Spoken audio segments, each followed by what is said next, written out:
Many business owners across northwestern Ontario have been telling Net News Ledger that the problem they're having isn't expanding, but it's surviving.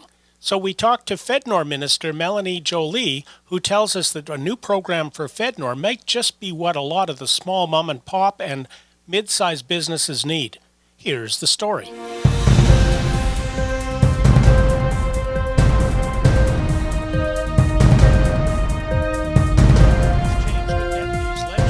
Joining us by phone is Minister Melanie Joly, who is the Fednor Minister.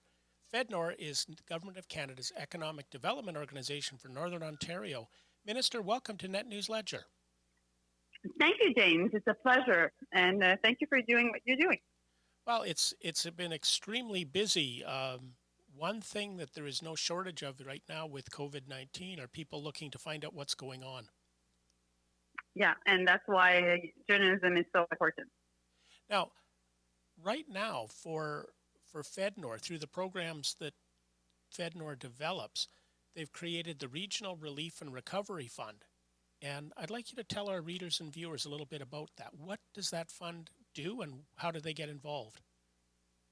So the idea through this fund is really to make sure that for businesses that are falling through the cracks, that they don't have access to the wage subsidy, or the $40,000 loan, the CEBA account, they can come to Fednor, and the idea is that Fednor will be there to help. But I have good news today because we're investing $1.8 million in Thunder Bay Ventures to make sure that they are there for Fednor, delivering $40,000 loans to businesses in Thunder Bay. And obviously, if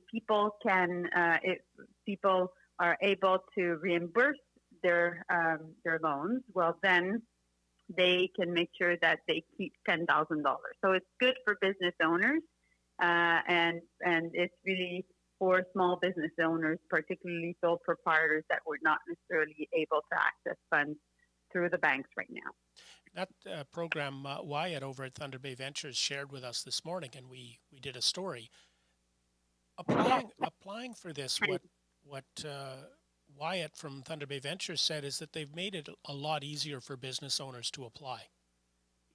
Indeed. And so that's the idea. We want to be nimble, flexible, and businesses need to make sure they have access to liquidity because it's the way to survive right now. And it's the way to make sure that they can keep their people working within their businesses, that they can keep jobs, and we can keep the economy rolling in Thunder Bay and people having access to opportunities. So that's where we're sending that money, and it is a very important investment. Now, talking to a lot of business owners, depending on the size of their operation, we've covered Fednor for years, and Fednor's usual process is that there's an investment in a company for expansion. Right now, a lot of companies are looking simply to survive. What's Fednor really doing now to adapt to the current economic climate? Yeah, so that's why we've given new funding to Fednor to do just that, to basically make sure that we would be there during the stabilization of the economy and that Fednor could really help businesses survive. So that's the goal. It's the first time that Fednor does that.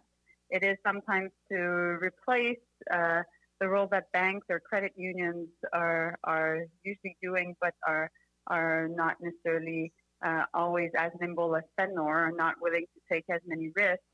And we know sometimes also that not every town or region across Northern Ontario has a credit union or a bank and within a couple of kilometers.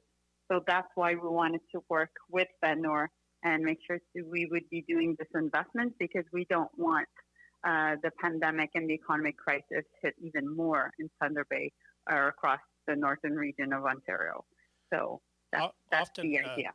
Often I think of our region of Ontario as Western Ontario because we're the furthest west in the province, and geographically it's always fun because Thunder Bay is geographically further south than Vancouver. So it's a large area with a lot to cover. Do you think the funding will be enough? I think so because we basically doubled the budget of Fednor, which is the biggest increase in its budget in decades.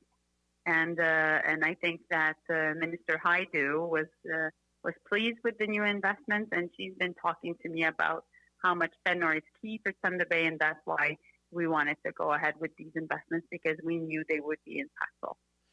For a lot of Northern Ontario, it is those small businesses that are the backbone of many of our communities. Indeed, indeed, and also we know that the tourism sector is very impacted right now. And for example, my colleague Marcus Pawlowski has been really advocating for the tourism sector. So that's why we wanted to come up with help, and that's done through Fednor. And so some businesses that are falling through the cracks, a lot of them right now are in the tourism sector. So they can come and see us either through the Thunder Bay Ventures or through Fednor directly. Now, what about larger businesses? Well, There's some larger businesses that are really hit hard. Transportation is one of them. mm-hmm. So Fednor has always been there to do some key strategic investments in bigger businesses. So we will do so. And when I talk about key strategic investments, it's sometimes for businesses that are key for a given community, like a mill or, strategic businesses that people in communities would know what are strategic to them. Is there anything else our readers and viewers need to know? Well, we've got your back. We're there to do the right investments. I don't come from Northern Ontario. My chief of staff and a lot of members of my team come from Elliott Lake and Sudbury. So we're strong allies, and I'm there to help. And so that's why we're making the right investments to help people's lives and basically go through this very difficult time. And that's why we wanted to make sure that we would be making the right investments.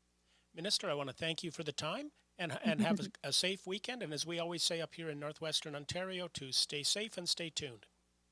Thank you. Stay safe as well. Thank you, James, for doing this. Bonjour. Stay up to date, stay safe, and stay subscribed. And if you're not subscribed, join Net News Ledger on our YouTube and our Facebook pages so you know what's happening.